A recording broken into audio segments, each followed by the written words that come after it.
Do you know what? If for me personally, I'd rather leave the management to someone else. And that's what Devita do. I don't have to worry about all those things. I have a man comes in and mows my lawns once a fortnight. He's there. He did it yesterday. Did a beautiful job. Gets rid of the weeds. Does everything. And someone comes in and cleans my house. And I think, oh, it's such a relief to not have to do that and to not have to organise it myself. So for self-management, I'd be hitting the wall a few times, whereas with Devita, I don't have to because there's someone there that's organising it for me.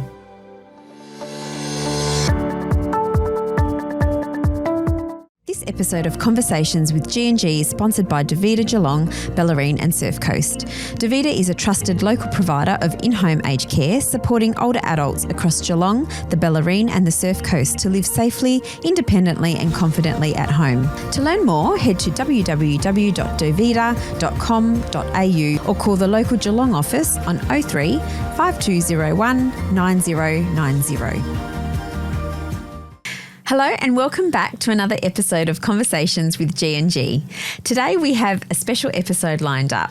We'll be exploring a topic that is absolutely critical to quality care, the client's voice in home aged care. Joining us is the incredible Margaret, who is not only a client of home care, but also a dedicated member of the Home Care Providers Consumer Advisory Board. Margaret will share her dual perspective on how providers should be listening to and acting on client feedback. Welcome, Margaret. Welcome, Margaret. How are you? I'm still upright. That's good to hear. Thank you so much for being part of this episode. It's an honor to have you here today, but also as part of our advisory board members. Yes. And that's such a great, valuable, input that you give us. Thank you. Now, tell us a little bit about how did you get involved in the first place with Devita Geelong? Well, I knew that I needed to take care of myself and get care. I was getting to an age where I needed it. And so I did a lot of investigating on the web of all the providers. And I found this place called Home Instead, which is now Devita. And I checked it all out, and because in my past life working I had set up business awards in the Bass Coast Shire in 2003, and they are still going, and I knew what was provided to be an applicant for those business awards because I'd worked on all of that. And then I saw that you had won business awards and I thought, that'll do me. I love the story. Yeah, we're very proud of winning the big award, or Geelong Excellence Award. It paid you to have that on the internet because it inspired me to get it, and you were the only ones I got in touch with. Wow. And did we eventually meet up with your expectations? Yes. James, I think, was the person I spoke to at the time. And he was very pleasant, and he gave us all the information we needed and answered any questions I needed answers to. And then we just had to wait until the time came. How long have you been a client? Oh, how many years? Listen, I'm over 80. I can't remember. A couple of years now, have you? I've been probably 4 years. 4 or 5 years. Yeah, well, that's a long time. Yeah. And how's that journey? How's the journey been? Oh, it's been good, actually. I'm very impressed with everything that's happened. I guess there's always something that can be fixed and made better, and that's what CAB's all about. It's about the client getting the message across to the management and seeing what can be improved or fixed or altered or whatever that might be. So I've enjoyed that part of the journey. It's meeting other clients and discussing how we can make it better for all the clients within Devita. So, yes, it's been a good journey. Wonderful. Oh, that's so great to hear. And what about the caregivers and the care service you've been receiving? You'd be happy to be both a consumer as well as a board member in that sense? Caregivers, brilliant, on time. Most of them do everything, but everybody does something different. True. And if I had a problem, with anyone, I know I can take that to a cab member. If I wasn't a cab member, I could take that to a cab member to say, look, this is an issue we have. Is there something that management can do to change this? So from that point of view, that's very good. That it's really a link. But I think the clients need to know more about us, and this just might do it. Yeah, absolutely. And I think we've discussed that in cab meetings too, at great length as to how we can improve that. So there's a plus. Yeah, absolutely. And well, this kind of podcast are one of the way that we market our services and the great things that we do. So I hope many listeners will tune in and understand. And I have surprises all the time. I've had, my last care manager came in and I thought, oh my goodness, she's grown. She's having a baby. Yes. And then I get a phone call yesterday from a lady called Leanne. And I'm thinking, why is she ringing me? She's telling me that Olivia's not around anymore. What's happened to her? But she's filling in for Olivia. And so she was very pleasant on the phone to let me know that she was the new care manager for the time being. So that's a great example of good communication. That's right. It was good. So she said, I just wanted to touch base with you. And I guess she was doing that with all of Olivia's clients. And let me ask you this question. Right now with Support at Home, care management and package management fees are being capped at 10% for everybody, including providers that offer self-management option. So 10% and 10%. Now, what advice would you give to participants wanting to choose maybe a self-management option? Do you know what? If for me personally, I'd rather leave the management to someone else. And that's what Devita do. I don't have to worry about all those things. I have a man comes in and mows my lawns once a fortnight. He's there. He did it yesterday, did a beautiful job. Gets rid of the weeds, does everything. And someone comes in and cleans my house. And I think, oh, it's such a relief to not have to do that and to not have to organise it myself. So for self-management, I'd be hitting the wall a few times, whereas with Devita, I don't have to because there's someone there that's organising it for me. I think that's a good point. Yeah. Very good. Well, let's dive into a cab and what it's all about. Yeah, so the cab, so consumer advisory body. So that's a body of clients that meet. Can you talk to us a little bit about how often you meet and what you do in those meetings and what the cab is all about? Well, I tell you what, you don't call them looking for a ride anywhere.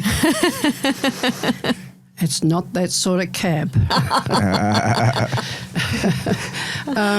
It's a group of clients that have come together to discuss any number of things to create change if needed. We've become pretty good friends along the way too. And some of the meetings are quite funny. We have a bit of fun at the same time. And we are well fed too. We're given lunch, which is even better when you haven't eaten.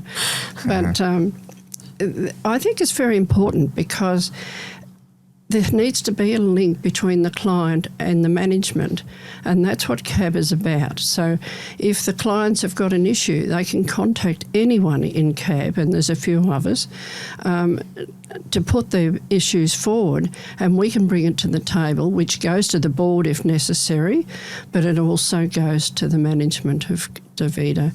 So it is a very good, we have long discussions there about any number of things that we see as important on behalf of the clients. And I know there's been so many things that the organisation have implemented because of the CAB, which is excellent. Right. So as an example, text size, when we, print out materials for clients, one of the key things that the CAB put forward is that the font is too small.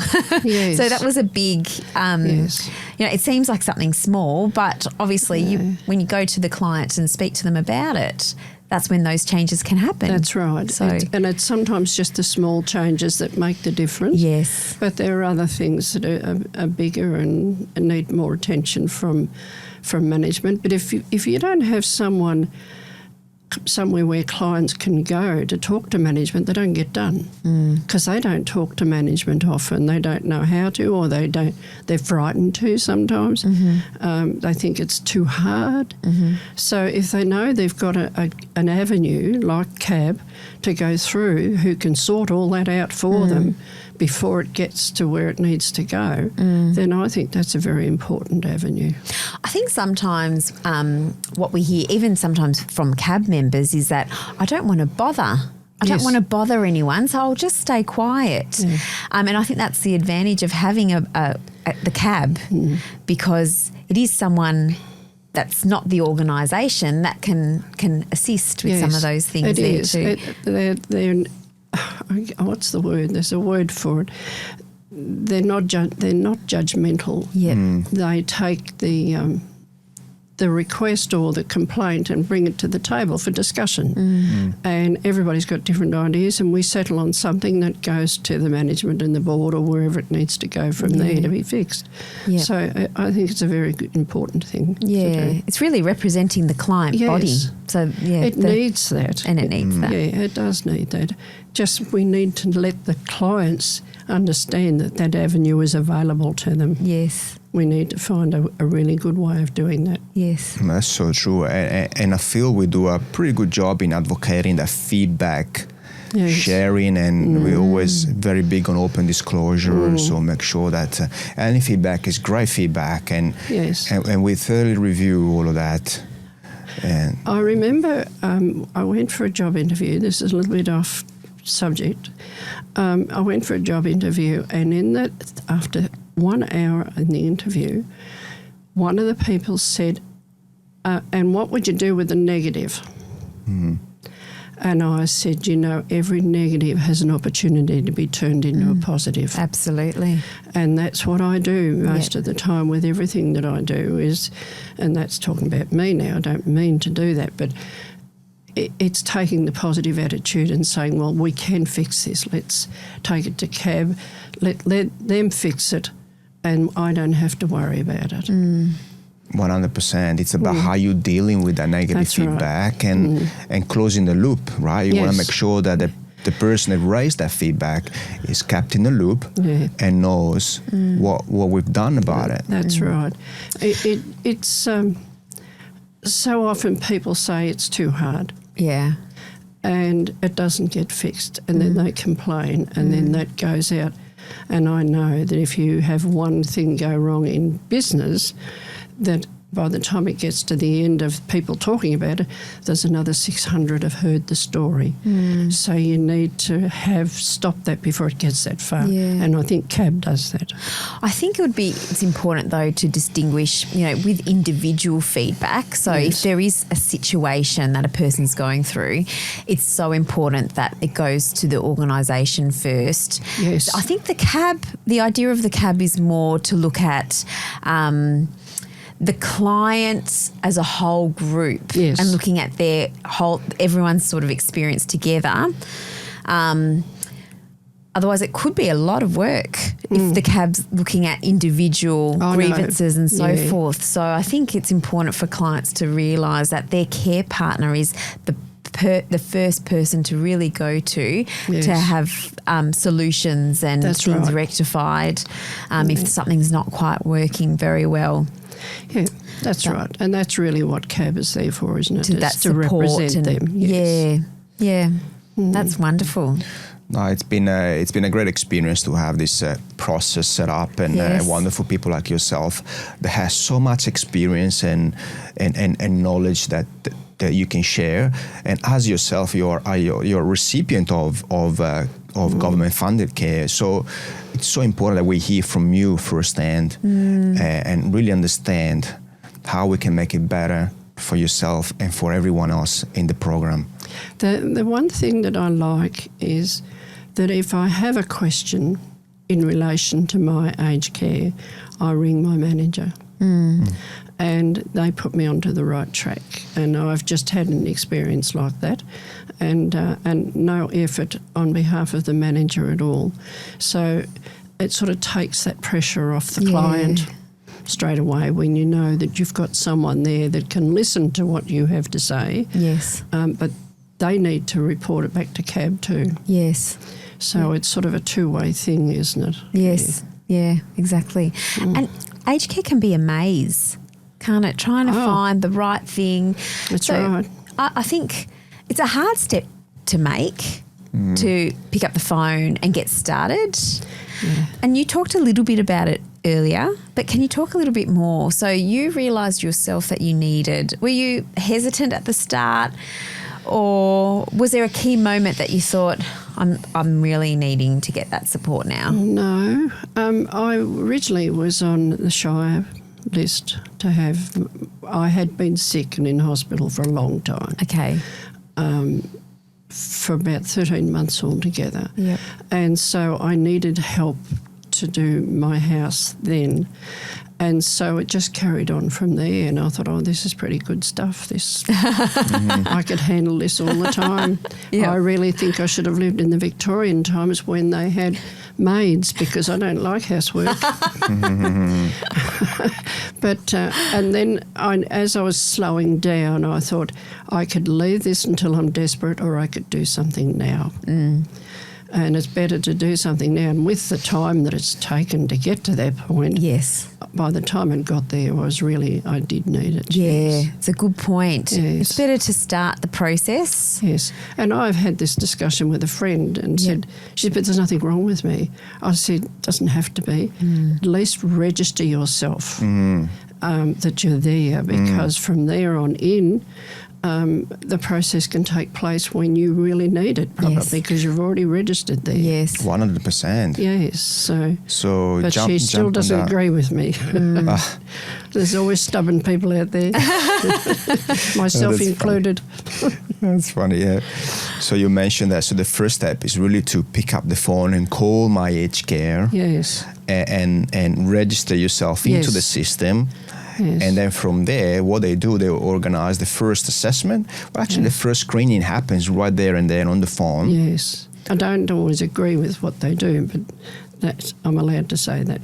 Yeah, and then they send someone out, and sort of that's how they roll. Yes. The balls roll after that. Yeah. And But there is a starting point, is Yeah. my point with her.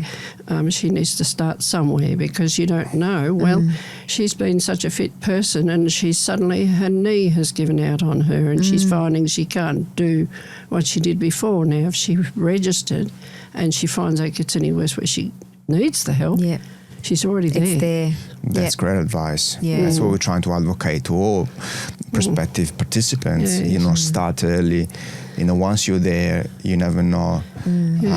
Because it will still take a long time That's right. for you to be eligible to receive government-funded services anyway. That's right.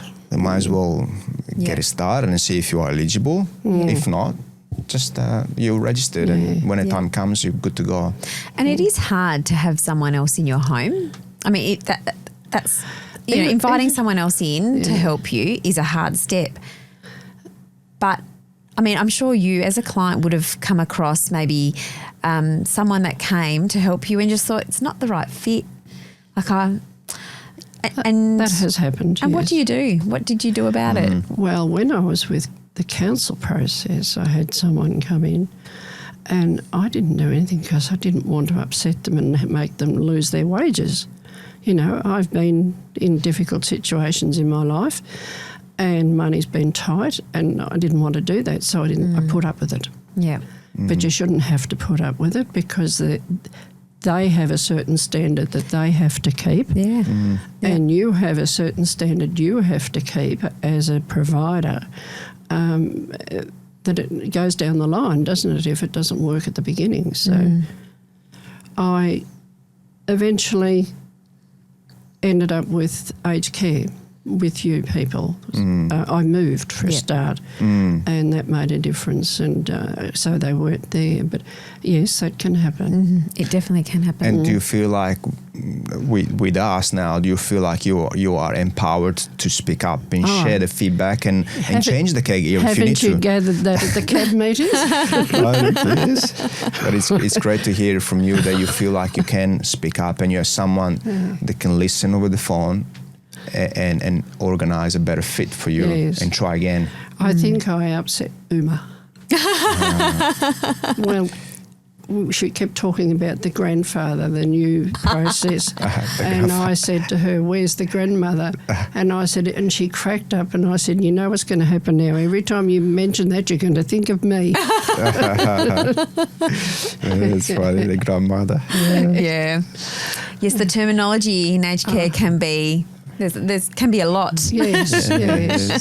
It's and I would listen to a thing on the ABC where they were discussing aged care, and it was really interesting.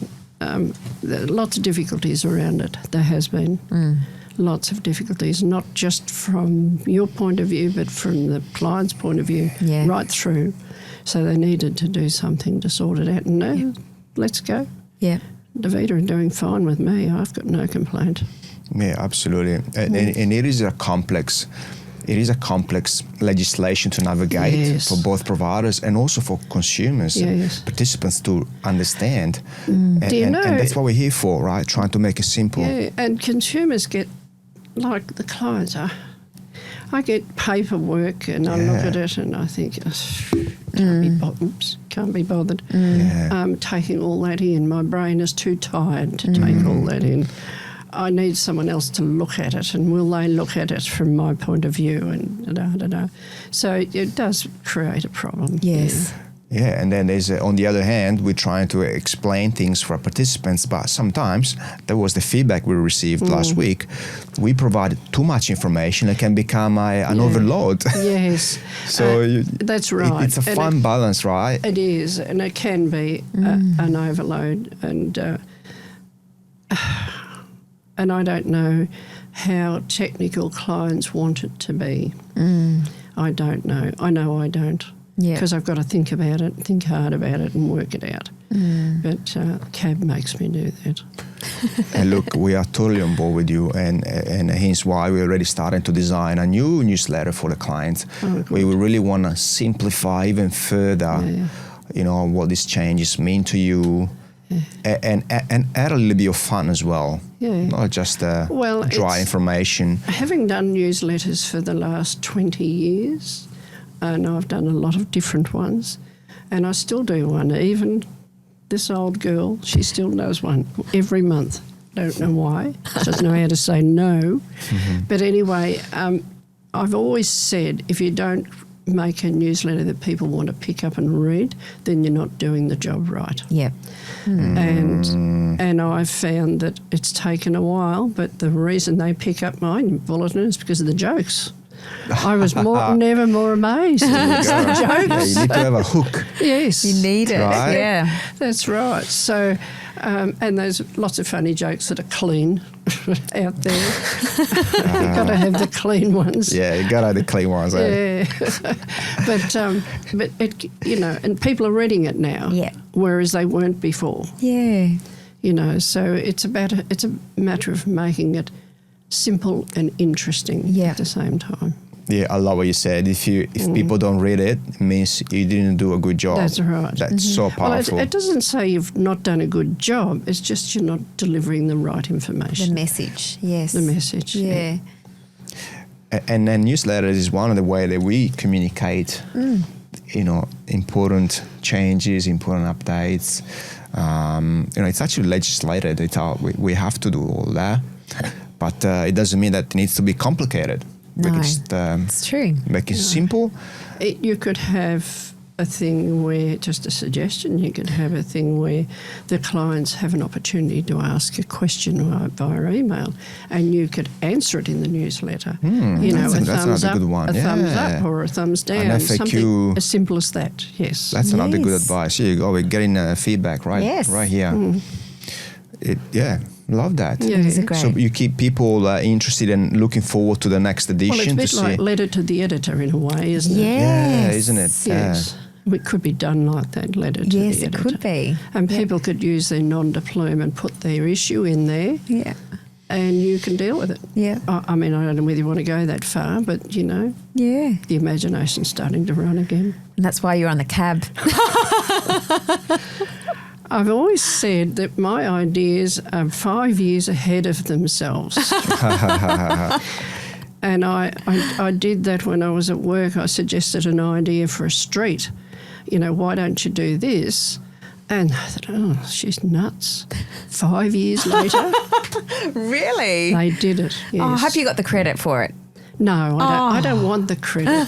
I don't like anyone else taking the credit for something I did, but I don't want the credit. The credit is knowing that it happened. Yeah. Yeah. Yeah, it's amazing. Yeah. So, there's opportunities through your newsletter that you probably haven't even thought of yet. Yeah, so true. I love the letter to the editor. Now, Margaret, just a bit of a final question there. What advice would you give to someone that is starting the aged care journey in terms of, trying to find the right provider and what are the things to look for? Now that you're part of the CAB as well, you have a better understanding of what happens behind the scene. I guess one of the most important things is select a provider that is transparent. And I think that Devita is transparent in the fact that it has a CAB, because that's that link between the client and the provider, which not every organisation has. So I think that's very important. I love the fact that everyone's so friendly. Which makes you feel comfortable where you are. So I think Devita does that. I do hear complaints from other organisations that don't do that. And so it's about a family feel within Devita that makes it the choice, in my view, the best choice.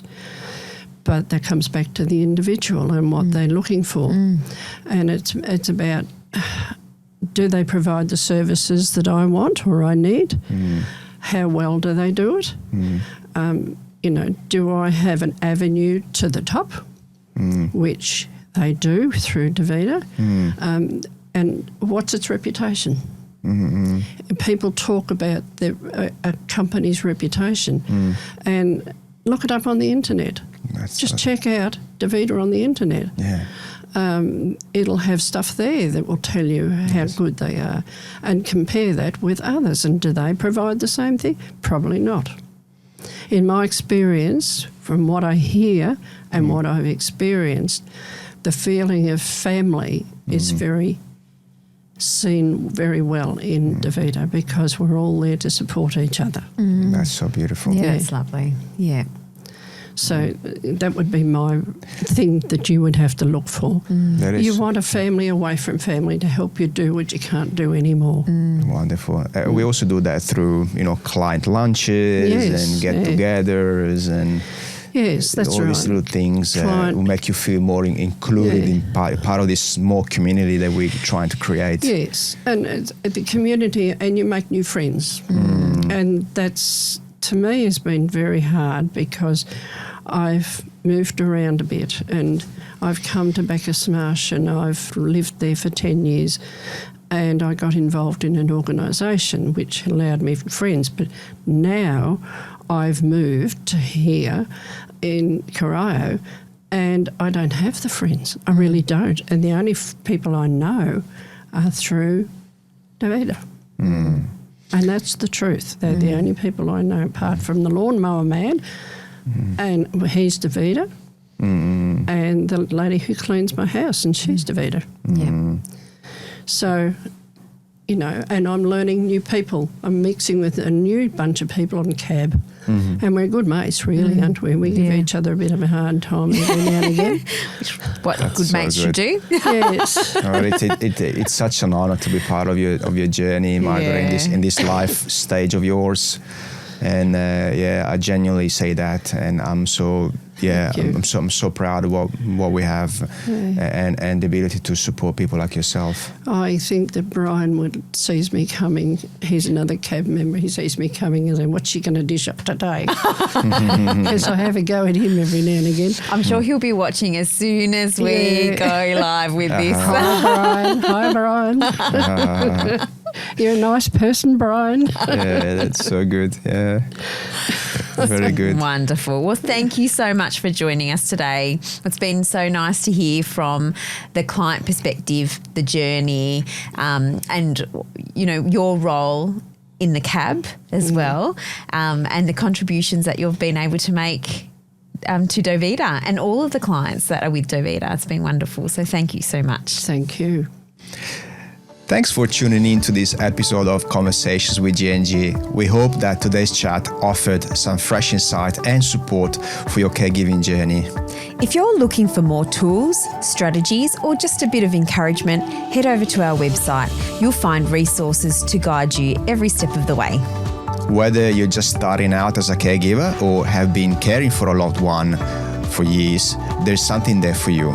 Don't forget to subscribe, share this episode with someone who needs it, and please join us for next month for another real, honest conversation.